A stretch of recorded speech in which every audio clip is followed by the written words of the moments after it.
সুন্দর পরিবেশে আমরা পুরস্কার বিতরণ করছিলাম।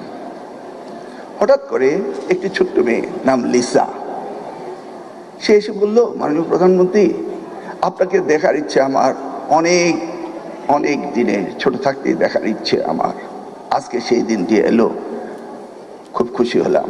এই বলেই সে কান্না শুরু করে দিল। মাননীয় প্রধানমন্ত্রী জানতে চাইলেন, লিসা, তোমার কি হয়েছে? সে বলল, আমার আব্বা বিএনপি করতেন, সেই কারণে অত্যাচারিত হয়েছি, যার কারণে অত্যাচারিত হয়েছি তার কাছ থেকে আজকে পুরস্কার পেয়েছি, এটি আমার কতটা আনন্দের দিন। এই ছোট্ট ঘটনাটি এখানেই ঘটে গেল। আমরা সেই অতীতকে ভুলে গিয়ে আগামী দিনে আমরা যেতে চাই, আগামী বাংলাদেশ গড়তে চাই। আর আগামী বাংলাদেশ গড়তে হলে একটি নতুন প্রজন্মকে, নতুন ভাবনাকে, নতুন চিন্তাকে, চেতনাকে নিয়ে কাজে লাগাতে হবে। সেই কাজটি করার নির্দেশ দিয়েছেন আজকের প্রধানমন্ত্রী জনাব তারেক রহমান। আমি জানি উনার পিতা শহীদ রাষ্ট্রপতি জিয়াউর রহমান নতুন করেছিল, আজকে যে শিশু পার্কের কথা বলা হয়েছে সেটা করেছিল। উনার সময়ে 21-এর পদক দেওয়া হয়েছিল, স্বাধীনতার পদক দেওয়া হয়েছিল বেগম খালেদা জিয়ার সময়ে।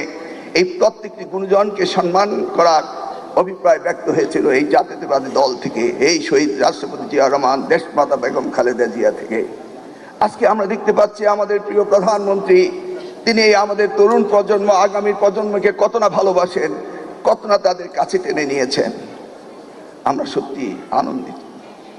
কয়েকদিন আগে 20শে জুন আর্মি স্টেডিয়ামে সারা বাংলাদেশ থেকে এই 22 লক্ষ ক্ষুদে খেলোয়াড় আমাদের প্রাথমিক স্তরে তারা ফুটবল খেলতে এসেছিল, তাদের প্রতিযোগিতা হয়েছিল।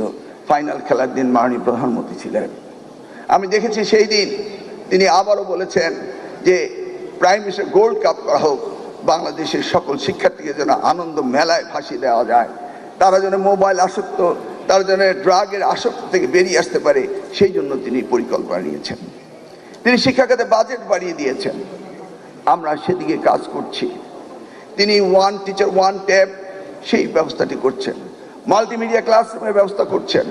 আগামী প্রজন্মকে সত্যিকারে এই শিশুদের থেকে আমরা যেন সত্যিকার অর্থে শিক্ষার্থী বের করে নিয়ে আসতে পারি, আমাদের দেশকে গঠন করতে পারি।